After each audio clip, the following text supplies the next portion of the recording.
capítulo 4, Deus tinha me colocado uma mensagem no meu coração e eu, a caminho do trabalho, eu disse: Deus me colocou essa mensagem no meu coração, mas eu ainda não sei qual é a referência. Cara, é impressionante quando a gente fala as coisas com Deus em oração, Deus ele atende de imediato. E aí ele pegou e me deu esse texto. E aí eu fiz essa conexão da mensagem. Deus foi me revelando no decorrer desse dia e coisas grandes vão acontecer aí. O pastor Herbert sonhou comigo de ministrar a palavra e esperamos que cada um de nós tenhamos o nosso coração quebrantado para ouvir a voz de Deus, a sensibilidade para entender o que o Espírito Santo vai começar a falar desde a abertura deste culto. Amém? Glórias a Deus. Cumpra bem o seu dever de servo de Deus. Quanto a mim, a hora já chegou de eu ser sacrificado, e já é tempo de deixar essa vida. Fiz o melhor que pude na corrida, cheguei até o fim e conservei a fé. Vou seguir aqui. E agora está me esperando o prêmio da vitória, que é dado para quem vive uma vida correta. O prêmio que o Senhor, o justo juiz, me dará naquele dia, e não somente a mim, mas a todos os que esperam com amor a sua vinda. Aleluia. Em outras traduções, somente o versículo 7 diz o seguinte: combati um bom combate, acabei a carreira e guardei a fé. Aleluia. Os irmãos podem tomar os vossos assentos, vamos descansar um pouquinho, que logo já vamos ficar em pé, pulando, glorificando, exaltando o nome do Senhor, com o maravilhoso que eles prepararam ali. Glórias a Deus. Paulo, ele foi um cara que ele passou por bastantes humilhações, grandes rejeições, uma história marcada por perseguições. Paulo, ele viveu um dos piores períodos da história da igreja. Os primeiros 300 anos da igreja primitiva foram os piores anos da igreja. Ele, naquele período, dos primeiros 300 anos, foi marcado com 12 grandes imperadores romanos. E um dos piores caiu bem justamente entre a época de Paulo, ali aproximadamente, o imperador Nero, um cara totalmente sanguinário. E assim os demais também foram. Mas eu trago à tona essa situação. Paulo, ele, de tantas perseguições, lutas, tribulações que ele passou, a gente não viu reclamação ou vitimismo. Paulo, ele faz um breve resumo da sua vida, ele faz um breve resumo, um pente fino. Ele passa sobre a sua vida, ele faz uma autoavaliação, uma autoanálise. Mas somente nesse último versículo aí do versículo 7, combati um bom combate, acabei a carreira e guardei a fé. Ele conseguiu unir a história de vida nesse pequeno registro. Foi açoitado e preso em Filipos, foi escorraçado em Tessalônica e Bereia, foi chamado de tagarela em Atenas, foi chamado de impostor em Corinto, foi duramente atacado em Éfeso, foi preso em Jerusalém, foi atacado em Cesareia, foi vítima de naufrágio em Roma, foi picado por uma serpente em Malta, foi preso e degolado em Roma. Antes mesmo dessa degolação, Paulo passou por 3 mártires. Ele foi açoitado 3 vezes, 39 chibatadas. Ele foi um cara que sofreu demais, e mesmo assim, por amor ao Evangelho, ele pega e diz: eu combati um bom combate, acabei a carreira e guardei a fé. Aleluia. Nessa questão do pente fino de Paulo que ele passa, claro, há uma história por trás disso tudo, mas Paulo, ele faz essa autoanálise lá no final da sua vida. O que eu tenho para dizer para você, meu irmão: não deixe sua vida chegar ao fim para a gente querer se policiar ou se corrigir em algo. Não deixe chegar ao final da sua vida para fazer essa autoanálise, essa autoavaliação sua. Pare alguns minutos. Eu costumo fazer isso constantemente, essa autoavaliação. Mas eu faço essa autoavaliação não para me punir ou para me corrigir, mas sim assim, para me corrigir, sim. Para me autoavaliar, para ver onde eu errei, onde eu preciso acertar. Pega 3 conexões, 3 pontos fortes seus: homem de Deus, bom marido, bom filho, exemplos que estou dando, né?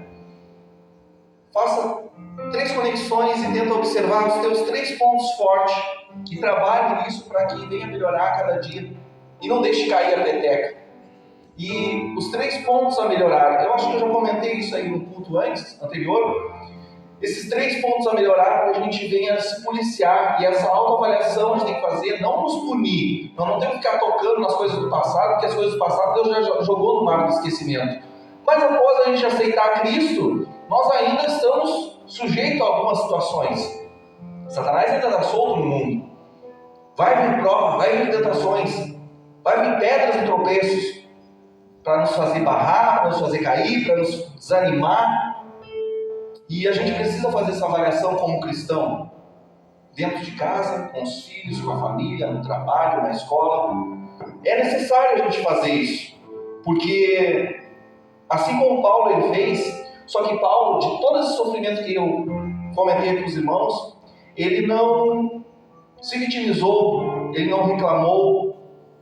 E muitas das vezes, meus irmãos, nós estamos sofrendo hoje, passando por dificuldade hoje, enfermidades vêm, lutas vêm, problemas que nós puxamos com as nossas próprias mãos do nosso passado, por conta que ele ainda não foi ressignificado na nossa vida. Nós passamos por problemas hoje no nosso presente, porque o nosso presente não está sob o nosso governo.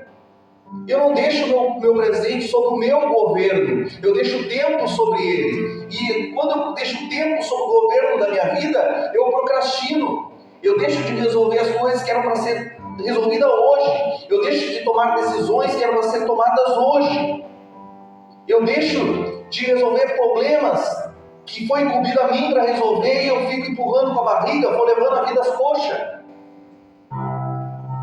Deus nos chamou, meus irmãos, não para a gente se vitimizar por conta do passado, porque tu não conhece meu passado é triste, porque eu fui abusado quando era na minha infância, porque aconteceu isso na minha família, porque aconteceu aquilo. Irmãos, cada um tem uma história de vida, cada um tem um passado. A nossa vida, quando está acontecendo, existe 3 pessoas escrevendo a nossa vida. Primeiro Deus escreve a nossa vida, depois eu escrevo a minha vida, e depois as pessoas que estão ao nosso redor, as nossas nuvens de testemunhas estão escrevendo a nossa vida também.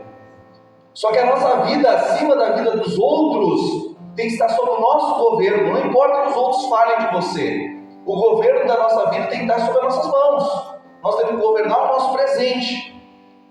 Então, voltando, nós temos que ressignificar o nosso passado para não viver os sofrimentos do hoje. Nós temos que governar o nosso presente, montar nas rédeas da vida, segurar firme e dizer: eu estou no controle. E Cristo está comigo. Cristo está embarcado nessa vida junto comigo. E eu tenho que planejar o meu futuro. Mas Aí entra aquela questão: porque eu estou ganhando pouco, eu estou num trabalho ruim, eu não estou ganhando bem. Mas lá atrás, essa questão de ressignificação ainda há para como corrigir. E eu não está ganhando pouco por quê? Porque às vezes, de repente, não se capacitou, não estudou numa área, não buscou. Eu fiquei 15 anos dentro do supermercado trabalhando, e eu fui crescendo pelos méritos do conhecimento, do trabalho, a força bruta, o que eu fazia o que eu aprendi na igreja, com a palavra de Deus: faça para o homem como se estivesse fazendo para Deus. E aí Deus foi me fazendo galgar alguns degraus até eu chegar gerente de loja. Mas eu só fui realmente alcançar alguns certos níveis na minha vida quando eu busquei me ressignificar. Cara, eu vou voltar a estudar, vou fazer uma faculdade, vou fazer um curso, vou buscar. E muitas vezes a gente está se lamentando: porque eu estou ganhando só isso, porque eu estou num trabalho ruim. Eu escolhi isso para minha vida. A partir da hora que eu decido que eu não vou fazer isso, eu vou procrastinar os estudos, eu vou procrastinar, vou deixar para frente. Procrastinação, para quem não entende, é não dar essa importância para aquilo que você deve depositar e carregar sua energia sobre aquilo. Então eu procrastino, isso não é importante para mim, eu vou empurrando com a barriga para frente. E aí eu acabo sabotando a minha própria vida, sabotando o tempo que Deus colocou aqui. E o tempo que Deus nos dá não é para a gente servir Ele como um peso. O tempo que Deus nos dá é para a gente aproveitar o melhor que Deus tem para nós nessa vida, nessa terra. Então, a mensagem que eu tenho para os irmãos dessa noite Aleluia. É tempo ainda de nós pararmos de mimimi. É tempo de nós pararmos de nos vitimizar. É tempo de nós segurar a rédea da nossa vida, parar de sofrer, ressignificar nosso passado, governar o nosso presente e planejar o nosso futuro. Deus nos deu o poder dessa vida. O primeiro e grande motivo que Ele criou a humanidade, primeiro é relacionamento. Deus criou o homem para relacionamento, para se relacionar com Ele. Mas Deus também criou o homem para quê? Para governar sobre todas as coisas da face dessa terra. E Deus te deu o governo dessa terra, da sua vida, para você. Na sua vida individual, particular, cada um de nós é responsável pelos seus atos individualmente. E é isso que nós temos que ter em mente. Não deixar que a nossa vida seja ressignificada a partir da vontade e do olhar do outro. Deus nos chama para o compromisso e responsabilidade pelo seu próprio ato, pela sua própria vida individualmente. Assim Deus nos chama. Você tem poder de ressignificação do seu passado. Basta uma decisão. Você tem poder e governo sobre o seu presente. Você tem poder, governo e você pode planejar seu futuro. Deus está escrevendo o dia de amanhã, pertence a Deus. Mas você pode planejar porque a história também está sendo escrita por ti. Também está sendo escrita por você. Um momento ruim que aconteceu na sua vida, na história, foi apenas um episódio, não é o final da história. Ainda há muito a ser construído, ainda há muito a ser escrito. E Deus te dá esse poder, Deus te dá esse domínio, Deus te dá esse governo. Desde que nós estejamos na vontade, debaixo da vontade de Deus. Amém, irmãos? Amém. Glórias a Deus. Vamos louvar o Senhor, vamos ficar em pé, vamos exaltar o nome do Pai.